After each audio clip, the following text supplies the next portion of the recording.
मेरे प्रिय बच्चे, चिंता छोड़ो, खुश हो जाओ। अब तुम्हारे रोने के दिन गए। तुम इतना परेशान क्यों होते हो जब तुम्हारे साथ देवों का देव महादेव तुम्हारे साथ स्वयं परछाई बनकर रहते हैं। अब से तुम्हारे साथ न्याय ही न्याय होगा। मेरे प्रिय बच्चे, जो पहले लाइक करके कमेंट में हर हर महादेव टाइप करेगा, महादेव का सीधा आशीर्वाद उसको मिलेगा। जी हाँ मेरे प्रिय बच्चे, आज तुम्हारे लिए बहुत ही बड़ी खुशखबरी है और एक चेतावनी भी है। मेरे प्रिय बच्चे, अगर तुमने यह संदेश रूपी वीडियो को शुरू से अंत तक अगले 3 घंटे के अंदर देख लिया तो तुम्हारे जीवन बदल जाएगा। जी हाँ मेरे प्रिय बच्चे, आज के लिए महत्वपूर्ण और तुम्हारे लिए बड़ी खुशखबरी क्या होने वाला है। मेरे प्रिय बच्चे, तुम्हारे जीवन साथी को लेकर एक बड़ी खुशखबरी है। मेरे प्रिय बच्चे, अगर तुम्हारे प्रेम संबंध में छोटी मोटी नोक झोंक होती रहती है तो यह संदेश तुम्हारे लिए है। मेरे प्रिय बच्चे, तुम हमेशा यही सोचते हो कि आखिर हमारे जीवन में परेशानी कब खत्म होने वाला है। मेरे प्रिय बच्चे, आखिर तुम्हारे जीवन में ऐसी परेशानी क्यों आते हैं? इसकी क्या वजह है? तुमने इन सारी बातों का कभी ध्यान दिया है? मेरे प्रिय बच्चों, तुम्हारी छोटी मोटी गलतियों के कारण तुम्हें परेशानियां उठानी पड़ रही हैं। मेरे प्रिय बच्चे, यदि तुमने छोटी छोटी बातों को नजरअंदाज किया होता तो आज की डेट में, आज की समय तुम्हारे जीवन में ऐसी उलझने कभी नहीं होती। मेरे प्रिय बच्चे, यह संदेश नहीं, तुम्हारे लिए वरदान साबित होने वाला है। अगर तुम्हें मुझ पर विश्वास हो तो एक लाइक करके चैनल को सब्सक्राइब कर ले। मेरे प्रिय बच्चे, अब रोने धोने का दिन समाप्त हो गया, इसलिए तुम अब चिंता मत करो। मेरे प्रिय बच्चे, तुम्हारे जीवन में तुम्हारे प्रेम संबंध को लेकर के जितने भी चिंता है तुमको सता रहे हैं, अब उनकी टेंशन खत्म होने वाला है। मेरे प्रिय बच्चे, आखिर तुम्हारे जीवन में ऐसा होने का कारण क्या है? तुम्हें पता है मेरे प्रिय बच्चे, तुमने छोटी सी बातों को बड़ी बात बना दिया है और तुम्हारे प्रेमी का भी। तुम्हारे सामने कभी सर झुकाने में शर्मिंदा महसूस होते हैं, लेकिन तुम्हारा जीवन साथी जो है, अब उसकी भी समझ आ गई है कि हमेशा लोगों की बातों में और छोटी छोटी गलत फहमियों के कारण जिंदगी बर्बाद हो जाते हैं। अब तुम्हारे साथ तुम्हारे जीवन साथी का पूरा साथ होगा और तुम दोनों प्रेम जोड़ा में अत्यधिक प्रेम अमर आएगा।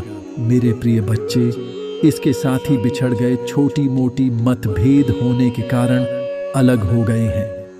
अब उनके लिए भी बहुत बड़ी खुशखबरी है। मेरे प्रिय बच्चे, अगर तुम्हें मुझ पर विश्वास हो तो अभी टाइप करें 444।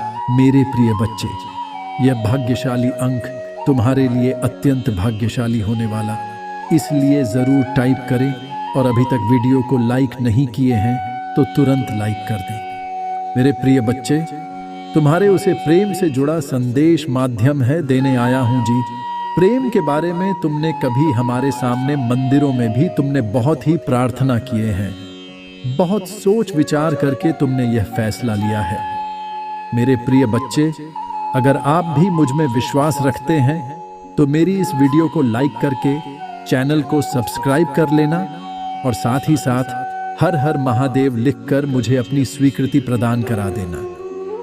मेरे प्रिय बच्चे, तुम्हारा वह बहुत ही गहरा और पुराना प्रेम है जो तुम्हें इस समय तुमसे बिछड़ गए हैं। कुछ मतभेद होने के कारण तुमसे नाता तोड़ने की बात कर रहे हैं और तुम्हें छोड़कर अभी अपने घर चल गए हैं और तुमसे अभी बात नहीं कर रहे हैं। मेरे पूरे बच्चे, अब वह तुम्हारे कदमों में प्यार को ला करके रखेगी और तुम दोनों जीवन भर हंसते खेल खिलाते अपने जीवन को जीने वाले हो।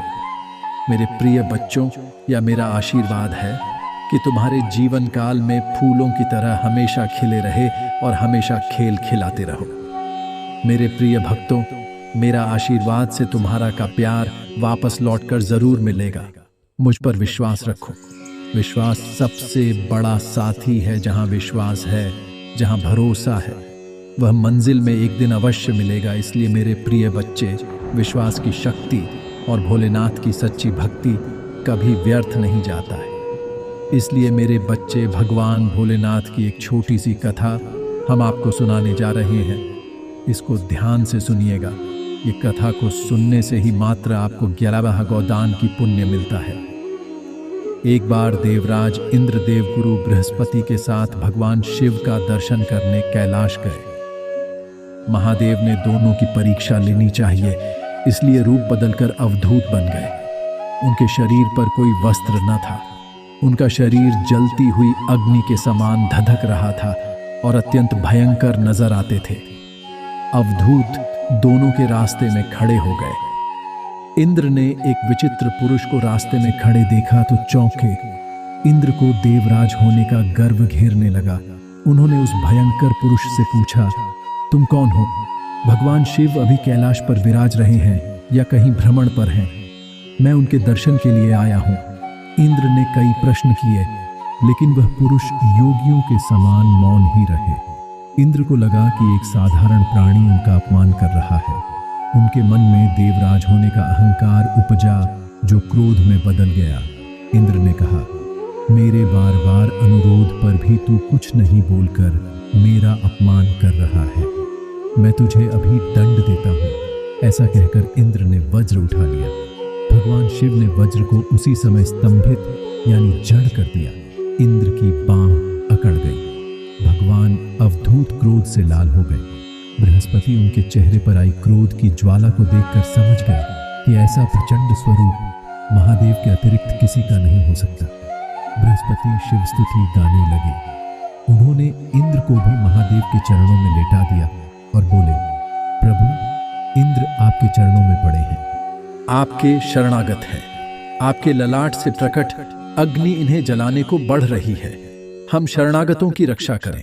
बृहस्पति ने विनती की, प्रभु, भक्तों पर आपकी सदा कृपा बरसती है। आप भक्त वत्सल और सर्वसमर्थ हैं। आप इस तेज को कहीं और स्थान दे दीजिए ताकि इंद्र के प्राणों की रक्षा हो। भगवान रुद्र ने कहा, बृहस्पति, मैं तुम पर बहुत प्रसन्न हूं। इंद्र को जीवन दान देने के कारण तुम्हारा एक नाम जीव भी होगा। मेरे तीसरे नेत्र से प्रकट इस अग्नि का ताप देवता सहन नहीं कर सकते, इसलिए मैं इसको बहुत दूर छोड़ूंगा। महादेव ने उस तेज को हाथ में धारण कर समुद्र में फेंक दिया। वहां फेंके जाते ही भगवान शिव का वह तेज तत्काल एक बालक के रूप में परिवर्तित हो गया। सिंधु से उद्भव होने के कारण उसका नाम सिंधुपुत्र जलंधर प्रसिद्ध हुआ। जलंधर, जिसका नाम शंखचूड़ भी हुआ, शिव के तेज से उत्पन्न हुआ था। इस कारण परम शक्तियों से संपन्न था। वह देवों से भी ज्यादा शक्तिवान था। वह उस तेज से पैदा हुआ था जो इंद्र को समाप्त करने वाला था, इसलिए असुरों ने उसे अपना राज बनाया। अवधूत रूप में यह लीला करने के बाद महादेव अंतर्धान हो गए। इंद्र के गर्व का भंजन भी हुआ। भगवान के दर्शन भी हो गए। तुलसी से जुड़ी एक कथा बहुत प्रचलित है। श्रीमद् देवी भागवत पुराण में इनके अवतरण की दिव्य लीला कथा भी बनाई गई है। एक बार शिव ने अपने तेज को समुद्र में फेंक दिया था। उससे एक महातेजस्वी बालक ने जन्म लिया।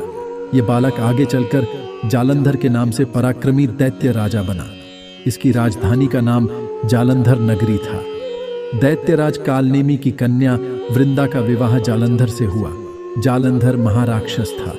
अपनी सत्ता के मद में चूर उसने माता लक्ष्मी को पाने की कामना से युद्ध किया, परंतु समुद्र से ही उत्पन्न होने के कारण माता लक्ष्मी ने उसे अपने भाई के रूप में स्वीकार किया। वहां से पराजित होकर वह देवी पार्वती को पाने की लालसा से कैलाश पर्वत पर गया। भगवान देवाधिदेव शिव का ही रूप धरकर माता पार्वती के समीप गया, परंतु मां ने अपने योग बल से उसे तुरंत पहचान लिया तथा वहां से अंतर्ध्यान हो गई। देवी पार्वती ने क्रुद्ध होकर सारा वृतांत भगवान विष्णु को सुनाया। जालंधर की पत्नी वृंदा अत्यंत पतिव्रता स्त्री थी। उसी के पतिव्रत धर्म की शक्ति से जालंधर न तो मारा जाता था और न ही पराजित होता था।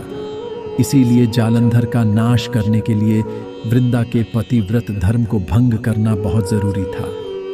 इसी कारण भगवान विष्णु आर्षी का वेश धारण कर वन में जा पहुंचे, जहां वृंदा अकेली भ्रमण कर रही थी। भगवान के साथ 2 मायावी राक्षस भी थे, जिन्हें देखकर वृंदा भयभीत हो गई। आर्षी ने वृंदा के सामने पल में दोनों को भस्म कर दिया। उनकी शक्ति देखकर वृंदा ने कैलाश पर्वत पर महादेव के साथ युद्ध कर रहे अपने पति जालंधर के बारे में पूछा।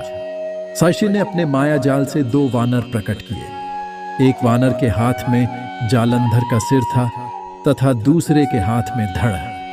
अपने पति की यह दशा देखकर वृंदा मूर्छित होकर गिर पड़ी। होश में आने पर उन्होंने ऋषि रूपी भगवान से विनती की कि वह उसके पति को जीवित करे। भगवान ने अपनी माया से पुण्य जालंधर का सिर धड़ से जोड़ दिया, परंतु स्वयं भी वह उसी शरीर में प्रवेश कर गए। वृंदा को इस छल का जरा आभास न हुआ। जालंधर बने भगवान के साथ वृंदा पतिव्रता का व्यवहार करने लगी, जिससे उसका सतीत्व भंग हो गया। ऐसा होते ही वृंदा का पति जालंधर युद्ध में हार गया। इस सारी लीला का जब वृंदा को पता चला तो उसने क्रुद्ध होकर भगवान विष्णु को शीला होने का श्राप दे दिया तथा स्वयं सती हो गई। जहां वृंदा भस्म हुई वहां तुलसी का पौधा उगा। भगवान विष्णु ने वृंदा से कहा, हे वृंदा, तुम अपने सतीत्व के कारण मुझे लक्ष्मी से भी अधिक प्रिय हो गई हो। अब तुम तुलसी के रूप में सदा मेरे साथ रहोगी। जो मनुष्य भी मेरे शालिग्राम रूप के साथ तुलसी का विवाह करेगा, उसे इस लोक और परलोक में विपुल यश प्राप्त होगा। जिस घर में तुलसी होती है वहां यम के दूत भी असमय नहीं जा सकते। गंगा व नर्मदा के जल में स्नान तथा तुलसी का पूजन बराबर माना जाता है। चाहे मनुष्य कितना भी पापी क्यों न हो, मृत्यु के समय जिसके प्राण मंजरी रहित तुलसी और गंगा जल मुख में रखकर निकल जाते हैं, वह पापों से मुक्त होकर वैकुंठ धाम को प्राप्त होता है। जो मनुष्य तुलसी व आंवलों की छाया में अपने पितरों का श्राद्ध करता है, उसके पितर मोक्ष को प्राप्त हो जाते हैं। उसी दैत्य जालंधर की यह भूमि जलंधर नाम से विख्यात है। सती वृंदा का मंदिर मोहल्ला कोट किशनचंद में स्थित है। कहते हैं इस स्थान पर एक प्राचीन गुफा थी जो सीधी हरिद्वार तक जाती थी। वह तुम दोनों के बीच की गलतफहमी, यार मैं आज आपको आपके प्रेम से जुड़ी यही सब बातें झांक करने आया हूँ। मेरे प्रिय बच्चे, उन सब बातों को आज आपको मेरे इस संदेश के अंत में पता चलेगा। तो मेरे प्रिय बच्चे, मेरे इस संदेश को अंत तक सुनकर जाना है और भी छोड़कर जाने की धूल बिल्कुल भी मत करना, नहीं तो मेरे बच्चे आप बहुत बड़ी मुसीबत में भी बन सकते हैं। मेरे प्रिय बच्चे, अभी यह तो सच है कि वह तुम्हें छोड़कर खुश नहीं है। मेरे बच्चे, उसे अनजाने में बहुत बड़ी अपनी जीवन की एक भूल हो गई है। वह भूल उसकी तुम्हें छोड़कर उसने की है। मेरे प्रिय बच्चे, तुम दोनों के प्रेम को मैं बहुत अच्छे से जानता हूँ। हाँ मेरे बच्चे, मैं तुम दोनों को बहुत दिनों से देख रहा हूँ और तुम दोनों के बीच चल रही सभी प्रकार की बातों को समझ रहा हूँ। मेरे प्रिय बच्चे, अभी इस समय आपके लिए रो रहा है, वह तड़प रहा। मेरे बच्चे, अगर आप भी अपने जीवन में अपने प्रेम के साथ अपना जीवन खुशी के साथ व्यतीत करना चाहते हैं तो मेरी इस वीडियो को शेयर करके चैनल को सब्सक्राइब कर लेना और साथ ही साथ मेरा भाग्यशाली अंक 222 लिखकर मुझे अपनी स्वीकृति प्रदान करा देना। मेरे प्रिय बच्चे, आप दोनों का प्रेम बहुत ही सरल, बस सीधा है। हाँ मेरे बच्चे, अभी बीते कुछ समय पहले आप दोनों के बीच कुछ बातों की वजह से गलतफहमी इस तरह हो गई कि वह तुमसे बहुत ही नाराज रहने लगा था, जिसे गलतफहमी के चलते उसने तुम्हें छोड़ने का निर्णय ले लिया। मेरे बच्चे, और वह अपने इस निर्णय पर खरा उतरा। उसने तुम्हें छोड़ भी दिया, परंतु मेरे प्रिय बच्चे, अभी मैं आपको आपके उस प्रेम का सच बताने जा रहा हूं कि मुझे छोड़कर क्या कुछ महसूस कर रहा है। उससे अपने जीवन में तुम्हें छोड़ने की एक बहुत बड़ी भूल नजर आ रही है। मेरे बच्चे, और मैं आपको भी अच्छे से जानता और समझता कि आपके मन में अपने उस प्रेम के लिए क्या कुछ चल रहा है। आप अपने प्रेम से इतना अधिक सच्चा प्रेम करते हो।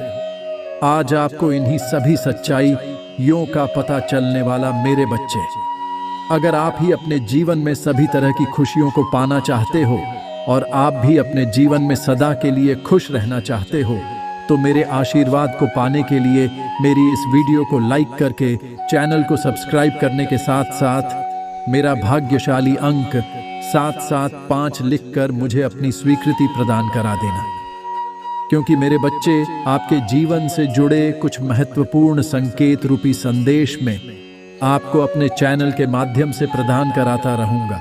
तो मेरे बच्चे, मेरे इस चैनल को सब्सक्राइब करना मत भूलना।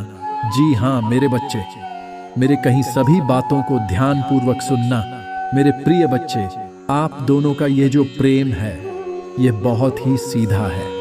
मेरे बच्चे, मैं जानता हूँ अभी के समय आप बहुत ही निराश और उदास चल रहे हैं। मेरे प्रिय बच्चे, आप मुझे इतना मानते हैं तो क्या मुझे आपके दिल की बात नहीं पता होगा? जी हाँ मेरे बच्चे, मैं आपकी मन की बात को आज प्रकट रहा हूँ कि आप अपनी मन की मन में अपने प्रेम के लिए इतना कुछ सहन कर रहे हो और अपने मन में तुम कितना अधिक रो रहे हो अपने उस प्रेम के लिए मेरे बच्चे, क्योंकि आपने बहुत ही अधिक प्रेम करते हो। मेरे प्रिय बच्चे, आपका फ्रेंड भी काफी की तरह आपको बहुत प्रेम करता है। जी हाँ मेरे बच्चे, आप मुझ में यकीन रखो। आज मैं आपको आपके प्रेम का यही संदेश देना चाहता हूँ।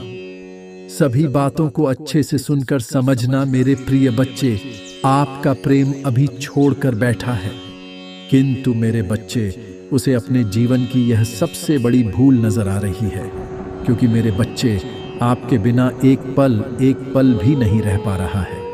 उसने किसी के साथ अपनी नजदीकी या नहीं बनाए। मेरे प्रिय बच्चे, उसने यह सब्जी करके देखा, परंतु तुम्हारे जैसा प्रेम उसे कहीं भी नहीं प्राप्त हुआ। उसे किसी के साथ रहते हुए भी तुम्हारी तरह कमी खलती रही, जिसके कारण अब उस महिला या व्यक्ति को यह आभास हो रहा है कि उसने अपने जीवन में उम्मीद छोड़कर बहुत बड़ी गलती कर दी है। मेरे बच्चे, अभी वह अपनी की गई इस गलती को सुधारने की कोशिश कर रहा है। वह अपनी इस भूल को भुलाने व सुधारने की मुझसे गुहार लगा रहा है। ठीक है मेरे पिता महादेव, मेरे द्वारा की गई इस गलती को माफ करो। मुझे मेरी फ्रेंड से मिला दो। मुझे अपनी प्रेम के पास वापस लौटना, मुझे वापस लौटकर अपने प्रेम से अपनी गलती का पछतावा करना है। अपनी गलतियों के लिए माफी भी मांगनी है। तो मेरे बच्चे, आपका प्रेम आपको त्याग कर जरा भी खुश नहीं है।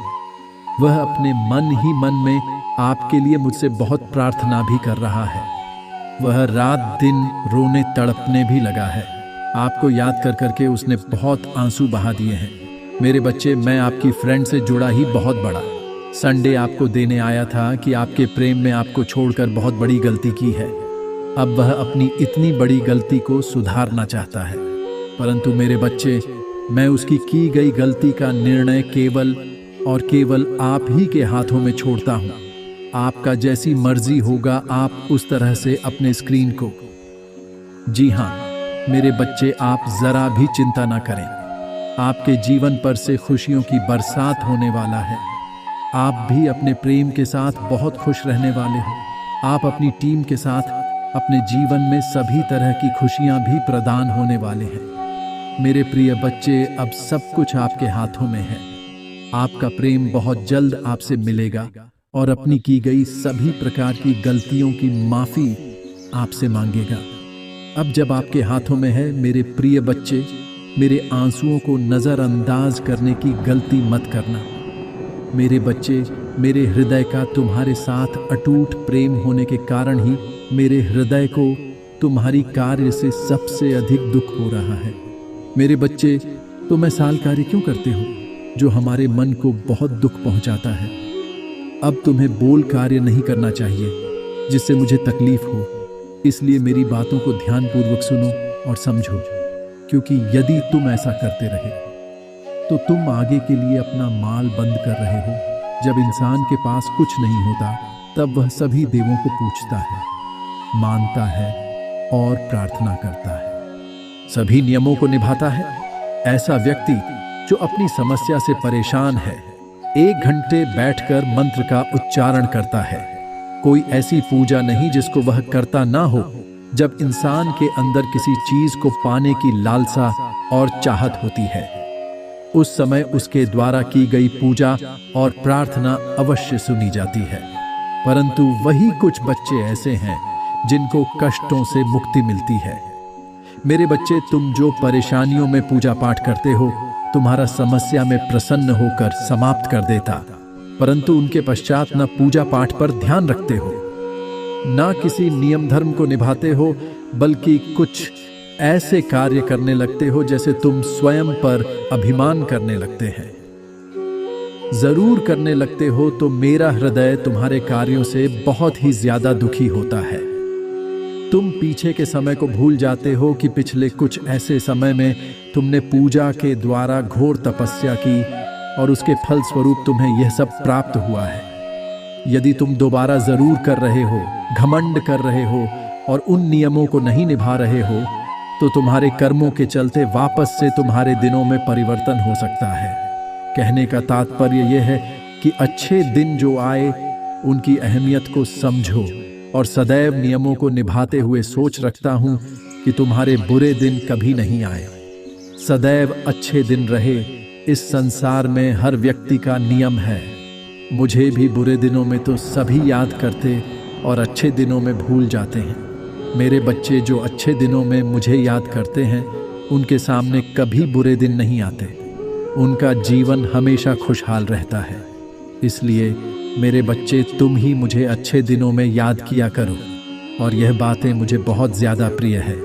इसलिए यदि तुम ऐसी बातें को ध्यान रखते हो तो तुम ही जीवन के आगे के रास्तों में कांटों का सामना नहीं करना पड़ेगा। जीवन में आ रही सभी परेशानियों, कष्टों को मैं देता हूँ। मैं हमेशा तुम्हारे साथ हूँ मेरे बच्चे। जी हाँ मेरे बच्चे, मेरा आशीर्वाद सदा तुम्हारे साथ है। तुम्हारा कल्याण हो। मेरे बच्चे, यदि आप पिता महादेव में विश्वास रखते हैं तो कमेंट में AUM नमः शिवाय जरूर लाइक करें। देखने के लिए धन्यवाद और अधिक ईश्वरीय आशीर्वाद संदेशों के लिए हमारे चैनल को सपोर्ट करने के लिए सब्सक्राइब बटन दबाएं और नए वीडियो के बारे में सबसे पहले जानें।